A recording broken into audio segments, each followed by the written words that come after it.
Kirchhoff के द्वितीय नियम को समझना है तो उसके लिए पहले हमको थोड़े से नियम याद रखने पड़ेंगे, ठीक है ना। बहुत ही इजी है, ठीक है ना। तो पहला नियम है किरचॉफ के प्रथम नियम का उपयोग करना है। हमारे पास किरचॉफ के द्वितीय नियम में बहुत से परिपथों को हल करने के लिए आएगा, जटिल परिपथों को हल करेंगे हम इसकी सहायता से, ठीक है ना। तो उसके लिए पहले हम जटिल परिपथों को हल करेंगे, तो उसके लिए पहले हम को प्रथम नियम लगाना पड़ेगा, ठीक है ना। तो कैसे प्रथम नियम लगाएंगे, तो मान लो धारा आई इस परिपथ में जो है इसमें प्रवाहित हो रही है, तो ये संधि पर आएगी, उसके बाद यहाँ से बढ़ जाएगी, मान लो इधर गया I1, इधर गया I2, होगा ऐसा, ठीक है ना। मैं इसको I1 I2 न लिखकर एक तरीके से और लिख सकती हूँ, कैसे देखो, मैं I2 को लिख सकती हूँ I माइनस I1, लिख सकती हूँ कि नहीं। तो देखो I माइनस I1 कैसे लिखेंगे, मान लो यहाँ से 5 एम्पियर धारा प्रवाहित हो रही है और I1 से प्रवाहित हो रही है 3 एम्पियर धारा, तो I2 मत कितना होगा, कितना बचा है जी, 2 एम्पियर बचा है ना। तो I2 का मान कहीं ना कहीं क्या होगा, 2 एम्पियर होगा। तो उसको मैं I माइनस I1 करके भी निकाल सकती हूँ। देखो 5 ऋण 3, यहाँ 5 ऋण 3 करके भी निकाल सकते हैं कि नहीं। तो 5 ऋण 3 करेंगे तो कितना आएगा जी, 2 आएगा। तो मैं या तो इसको इस प्रकार से लिख सकती हूँ, I जो प्रवाहित हो रही है, कोई भी संधि आएगी तो उससे डिवाइड कर देंगे, अलग अलग कर देंगे धाराओं को, तो I1 I2 लिख सकती हूँ, या फिर उसी को क्या लिख सकती हूँ, I माइनस I1 भी लिख सकती हूँ। लिखने का तरीका हमारे ऊपर है, ठीक है ना। तो ये समझ में आया कि I माइनस I1 कैसे लिखे, ठीक है ना। क्योंकि यहाँ भी देखो ये 5 है, यहाँ 3 आया, तो ये इसमें कितना बचा, 2। इसको कैसे निकाल सकते हैं, तो I माइनस I1 करके भी निकाल सकते हैं, ठीक है ना। ये मेरे पास एग्जाम्पल के लिए 2 परिपथ है, इससे हम धारा निकालना सीखते हैं, ठीक है ना। तो यहाँ से मैंने धारा निकाला I1, एक परिपथ दिया है मेरे पास, ठीक है ना। और यहाँ से धारा निकाली I2, ठीक है। दोनों क्या होगा, ये इधर से इधर आया, ये इधर से इधर आया, दोनों मिल गए संधि में, अब एक ही लाइन है, तो यहाँ से I1 धारा भी जाएगी इधर ही से, I2 धारा भी इधर ही से जाएगी, तो दोनों का योग हो जाएगा I1 प्लस I2 होगा।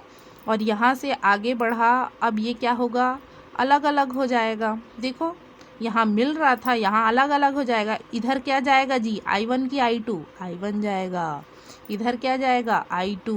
मतलब जितनी धारा निकल रही थी उतनी ही धारा अंदर प्रवेश करनी चाहिए, ठीक है। यहाँ से कितनी धारा निकल रही थी, I2, तो यहाँ से भी यदि अलग हो गए तो I2 धारा, मतलब जहाँ से जितना निकल रहा है उतनी धारा पुनः वापस आनी चाहिए, ये ध्यान रखेंगे सभी। यहाँ से फिर धारा निकाल के देखते हैं, यहाँ आ गया I, ठीक है ना। I1 I2 नहीं लेंगे क्योंकि ये यहाँ 2 वोल्टेज सोर्स था, यहाँ एक ही वोल्टेज सोर्स है, ठीक है। I आ गया यहाँ पर, यहाँ से I ही जा रहा है, यहाँ देखो अलग अलग हो जाएगा, 2 भागों में बढ़ जाएगा, तो यहाँ आ गया I1, यहाँ आ गया I2, ठीक है। ये आगे बढ़ा आगे बढ़ा आगे बढ़ा, यहाँ से ये दोनों फिर मिल गए, तो कितना आया भाई, I1 प्लस I2। I जो है I1 प्लस I2 में डिवाइड हुआ था कि नहीं, I जो है यहाँ पर I जो है I1 प्लस I2 में डिवाइड हुआ था, I1 और I2 दोनों से मिलकर I बना है ना। तो देखो पुनः दोनों वापस आ गए, दोनों अलग अलग हुए थे I1 और I2 के रूप में। मान लो ये कितना है, 5 एम्पियर पुनः लेके चलती रही हूँ, इधर से 3 एम्पियर गया, इधर से 2 एम्पियर, तो पुनः देखो दोनों का योग आ गया, दोनों मिलके आ गए, फिर से 5 एम्पियर आ गया, ठीक है ना। तो जितनी धारा निकली थी उतनी धारा पुनः वापस आ गई, ठीक है। तो सबसे पहले हमने किसका उपयोग किया, किरचॉफ के प्रथम नियम का उपयोग किया, ठीक है। नेक्स्ट है लूप चुनना आना चाहिए, ठीक है ना। जो द्वितीय नियम है, सेकंड लॉ है, वो बंद लूप के लिए है।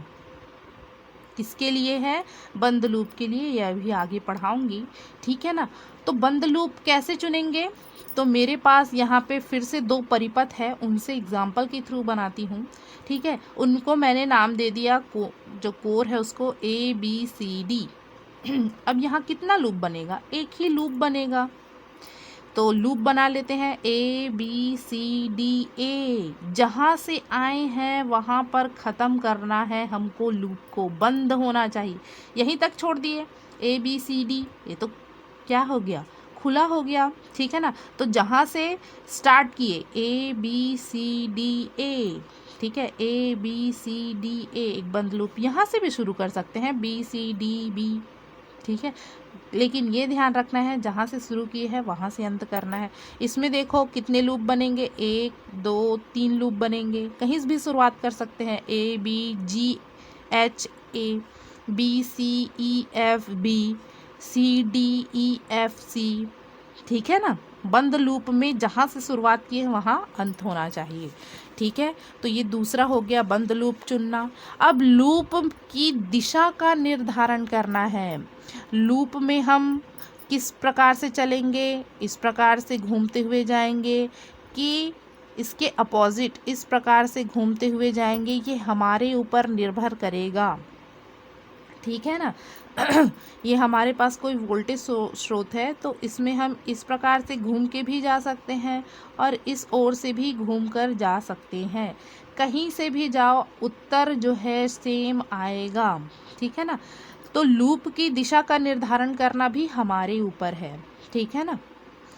इस ओर से भी लूप ले सकते हैं, इस ओर से भी लूप ले सकते हैं, कहीं से भी चलना शुरू कर सकते हैं, ठीक है ना। यहाँ से चलना शुरू करो, इस ओर जाओ या विपरीत ओर से चलो, आंसर जो है एकदम करेक्ट आएगा, ठीक है ना। तो लूप का निर्धारण भी हो गया। फोर्थ देखते हैं, विभव पतन और विभव लाभ को ध्यान देना है। जब पथ में हम चल रहे हैं तो क्या क्या लाभ हो रहा है विभव में, कहाँ कहाँ हानि हो रहा है, तो उसको हमको दर्शाना है। लाभ होगा तो किस में दर्शाएंगे, धनात्मक में। हानि होगा तो किस में दर्शाएंगे, ऋणात्मक में। हानि हो रहा है कि नहीं, तो विभव पतन उसी को, विभव का घटना। विभव लाभ मतलब विभव का बढ़ना। लाभ होगा तो उसको धनात्मक से दर्शाएंगे, कम होगा तो ऋणात्मक से दर्शाएंगे, ठीक है। तो यहाँ देखो, जब कब उसको लाभ होगा कब हानि होगा देखते हैं। तो जब उच्च विभव से निम्न विभव में जाएगा, उच्च विभव से मतलब पॉजिटिव है और नेगेटिव है, ठीक है ना। इसी प्रकार से दर्शाते हैं ना वोल्टेज को, विभव को, विभवांतर को, ठीक है ना। तो यहाँ देखो धनात्मक है और ये ऋणात्मक है, मतलब ये उच्च विभव है और ये निम्न विभव है। तो जब उच्च विभव से निम्न विभव में जाएंगे तो निम्न हो गया, विभव कम हो गया, हानि हो रहा है, तो किससे दर्शाएंगे जी, ऋणात्मक से, माइनस वी से। जब निम्न विभव से, निम्न विभव से मतलब ये हम चल रहे हैं ऋण से धन की ओर। ऋण मतलब कम विभव, धन मतलब उच्च विभव, ठीक है ना। तब निम्न से उच्च में चले गए, लाभ हो गया हमको, उच्च में चले गए तो वोल्टेज को क्या लेंगे जी, धनात्मक लेंगे, ठीक है ना। कैसे, यहाँ देखिए मैं समझाती हूँ। मेरे पास एक डायग्राम है जिसमें मैंने वोल्टेज सोर्स V लिया है प्लस से माइनस। अब मैं जब बंद लूप बना रही हूँ और दिशा का निर्धारण कर रही हूँ तो मैं इस ओर से चल रही हूँ, ठीक है ना। आगे जब परिपथ सॉल्व करेंगे तो और अच्छे से समझ में आएगा, पर इसको याद रखना ज़रूरी है। तो मैं यहाँ से चलना शुरू कर रही हूँ, तो देखो धन से ऋण की ओर जा रहे हैं, उच्च विभव से निम्न विभव की ओर, तो वोल्टेज को क्या लेंगे जी, विभव को ऋणात्मक लेंगे, ठीक है। अब मैं इधर से चलना शुरू कर रही हूँ, वही वोल्टेज सोर्स है, ठीक है ना, पर निम्न से उच्च में जा रही हूँ तो उसको क्या लेंगे, धनात्मक लेंगे, ठीक है। उच्च से निम्न में गए तो ऋणात्मक, निम्न से उच्च में गए तो धनात्मक, ठीक है। लाभ होगा तो धनात्मक और हानि होगा तो ऋणात्मक, ऐसा याद रख सकते हैं आप लोग। अब देखते हैं धारा। धारा का मान किस प्रकार से लेंगे, तो धारा सदैव जो है उच्च विभव से निम्न विभव की ओर प्रवाहित होती है। हम लोगों ने पढ़ा है धारा क्या होता है जी, आवेश प्रवाह की दर, और आवेश हमेशा कहाँ से कहाँ प्रभावित होती है, उच्च से निम्न। एक टंकी के माध्यम से समझे कि थे कि नहीं, टंकी में पानी लो, पानी हमेशा ऊंचे से नीचे की ओर प्रवाहित होगी, तो आवेश हमेशा उच्च से निम्न विभव की ओर प्रवाहित होती है, मतलब धारा भी कहाँ प्रवाहित होगी, उच्च विभव से निम्न विभव की ओर प्रवाहित होती है। ठीक है ना। अब मैंने एक परिपथ लिया है जिसमें रेजिस्टेंस है R, धारा प्रवाहित हो रही है I। ठीक है ना। ओम के नियम से वोल्टेज निकाल सकते हैं, विभव निकाल सकते हैं कि नहीं। V is equal to I R होता है, I इंटू आर कर दो तो क्या मिल जाएगा जी, वोल्टेज। तो यहाँ से हमको वोल्टेज ही देखना है ना, विभव ही देखना है। जो द्वितीय नियम है वो विभव के लिए है, वोल्टेज के लिए है। ठीक है ना। प्रथम नियम धारा के लिए था, द्वितीय नियम वोल्टेज के लिए है।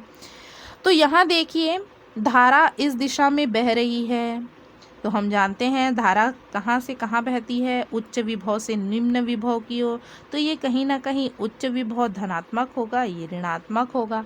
ऐसे दर्शाना नहीं है, हमको बार बार जब सॉल्व करेंगे तो याद भी हो जाएगा। ठीक है ना।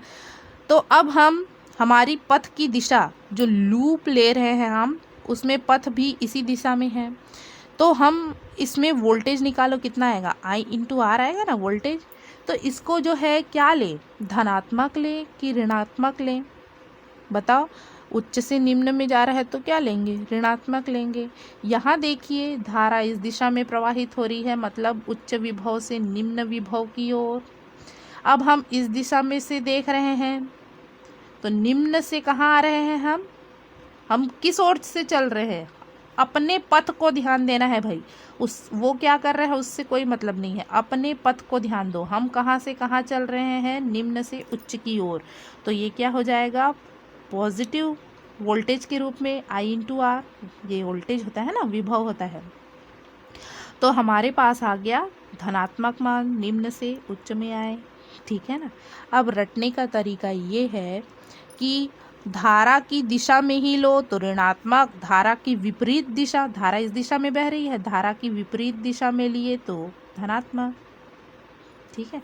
धारा के साथ ही साथ चल रहे हैं तो ऋणात्मक, और धारा की विपरीत चल रहे हैं तो धनात्मक। इसमें वोल्टेज के लिए याद करने, धन से ऋण जाओ तो ऋणात्मक, ऋण आ गया ना तो ऋणात्मक, ऋण से धन जाओ तो धन में आए हैं तो धनात्मक। ठीक है। याद रखने के लिए